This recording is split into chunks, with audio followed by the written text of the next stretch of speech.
टकराओगे तो पूरा फट जाओगे। बेटा आधे कटे हो पूरे कट जाओगे।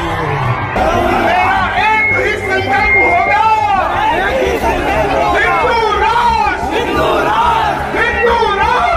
गुज़िश्ता 24 घंटों में मुस्लिम मुखालिफ तशद्दुद और शोभा यात्रा के नाम पर हिंदुस्तान भर में मुस्लिम मुखालिफ तशद्दुद फूट पड़ा। यकीनन ये कोई इत्तेफाक नहीं हो सकता, बल्कि इसके पीछे एक साजिश और प्लानिंग न होने का कोई शक भी नहीं है। जो मामूली वाक़यात पहले हुआ करते थे वो अब मुसलमानों के खिलाफ काफ़ी मकदार में आतिशज़नी और तशद्दुद में बदल चुके हैं।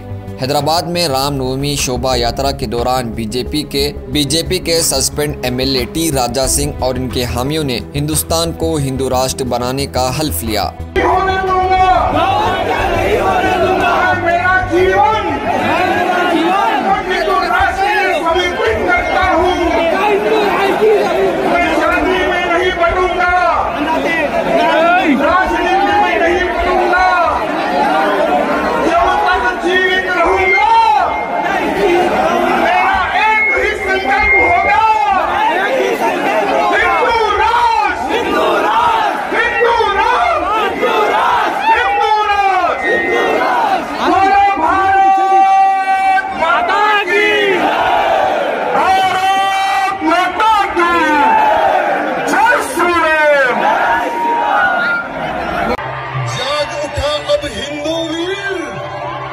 जाने क्या होगा, हिंदू से जो टकराएगा हाल उसका बुरा होगा।